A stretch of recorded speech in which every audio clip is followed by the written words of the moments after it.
जय श्री राधे कृष्ण। आप सभी का आपके अपने YouTube channel VK Mishra present में बहुत बहुत स्वागत है। आइए आज आप सब जानेंगे वर्ष 2026 में निर्जला एकादशी का व्रत कब धारण किया जा रहा है। तो जानेंगे व्रत के शुभ मुहूर्त के बारे में, पारण कब और किस समय किया जाएगा, पारण किस चीज से किया जाएगा, इस दिन क्या करना चाहिए, इस दिन पूजा का क्या मुहूर्त होगा। तो आइए जानते हैं इन सबों के बारे में।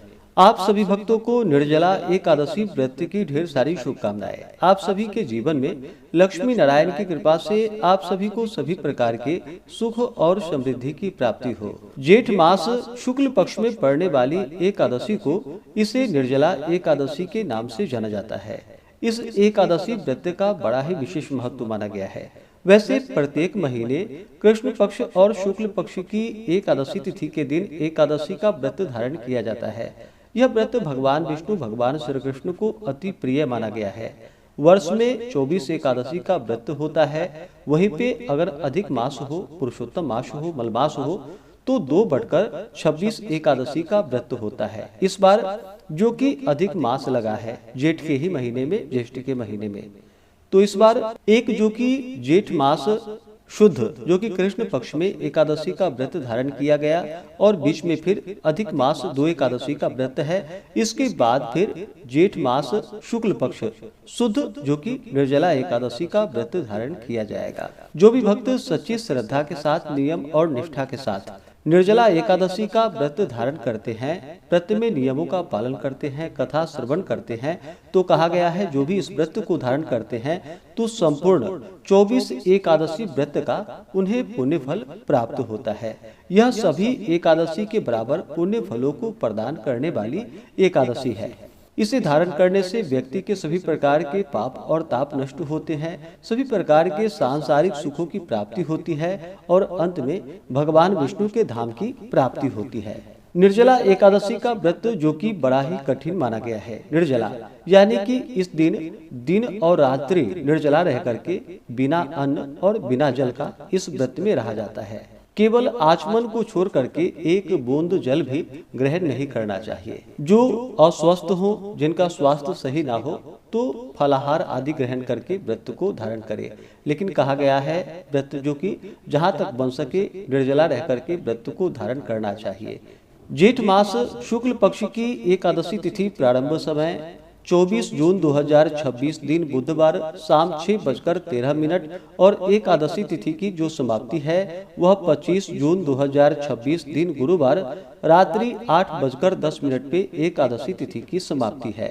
तो सूर्योदय व्यापनी के अनुसार द्वादशी युक्त एकादशी का व्रत सभी भक्तजन अस्मार्त हो या वैष्णव हो, सबों के लिए 25 जून 2026 दिन गुरुवार को सभी भक्तजन व्रत को धारण करेंगे।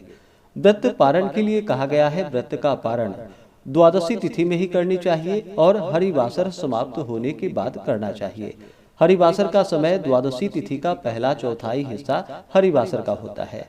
तो द्वादशी तिथि प्रारंभ समय 25 जून 2026 दिन गुरुवार रात्रि 8:11 और द्वादशी तिथि की जो समाप्ति है वह 26 जून 2026 दिन शुक्रवार रात्रि 10:24 पे द्वादशी तिथि की समाप्ति है।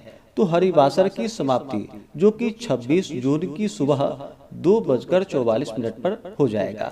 ऐसे में सभी भक्तजन व्रत का पारण 26 जून 2026 दिन शुक्रवार को व्रत का पारण करेंगे। पारण का समय सुबह 5:41 से सुबह 8:25 तक व्रत का पारण किया जाएगा। निर्जला एकादशी व्रत का पारण तिलेन पारणम। व्रत का पारण तिल से है, तिल ग्रहण करे। यह संभव ना हो पाए तो आप जल, फल या तुलसी दल से व्रत का पारण करके उसके बाद फिर भोजन आदि ग्रहण करें। 25 जून को ब्रह्म मुहूर्त का समय सुबह 3:34 से सुबह 4:22 तक होगा। सूर्योदय का समय सुबह 5:10, सूर्यास्त शाम 6:52 होगा।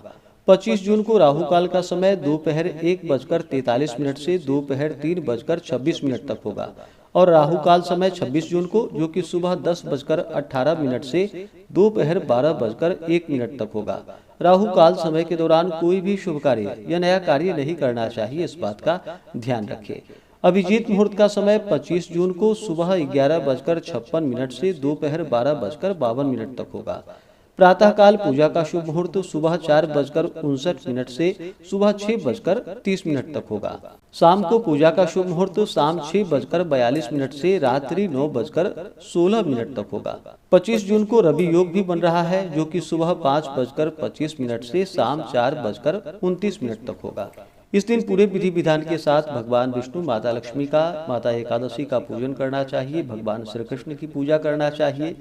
इस दिन भगवान का जल से अभिषेक करें, पंचामृत से अभिषेक करें, शुद्ध गंगा जल से अभिषेक करें, भगवान को पीला वस्त्र चढ़ाएं, यज्ञोपवीत अर्पित करें, फिर जल से आचमनी करवाएं, भगवान को पीले पुष्प, पीले चंदन अर्पित करें, पीले पुष्पों की माला अर्पित करें, फिर धूप और दीप दिखाएं, अनेक प्रकार के नैवेद्यादि भगवान को अर्पित करें। दूध से बने हुए वस्तु हो या अभी के मौसम में जो भी ऋतु फल प्राप्त हो उसका भगवान को भोग लगाए। जल से आचमनी करवाएं। मुख शुद्धि के लिए पान पत्र, सुपारी, लौंग, इलायची के साथ में अर्पित करें। द्रव्य दक्षिणा चढ़ाएं। इसके बाद फिर व्रत का कथा श्रवण करना चाहिए। विष्णु सहस्त्र नाम, पुरुषोक्त, विष्णु चालीसा आदि का पाठ या श्रवण करना चाहिए। भगवान की आरती, निराजन आदि करनी चाहिए। इस प्रकार से भगवान का सुबह और शाम के वक्त पूजन करें। व्रत में खास करके जो भी व्रती हैं, जो कि 10वें दिन से ही व्रत में नियमों का पालन करना चाहिए। 10वीं तिथि के दिन सूर्यास्त होने से पहले ही शुद्ध और सात्विक आहार ग्रहण कर लेनी चाहिए। रात्रि में ब्रह्मचर्य का पालन करते हुए एकादशी व्रत का स्मरण करते हुए सोना चाहिए। एकादशी की सुबह प्रातः काल उठ करके नित्य क्रियाओं से निवृत्त होकर के स्नान आदि करके शुद्ध वस्त्र धारण करके भगवान सूर्य नारायण को अर्घ्य प्रदान करे।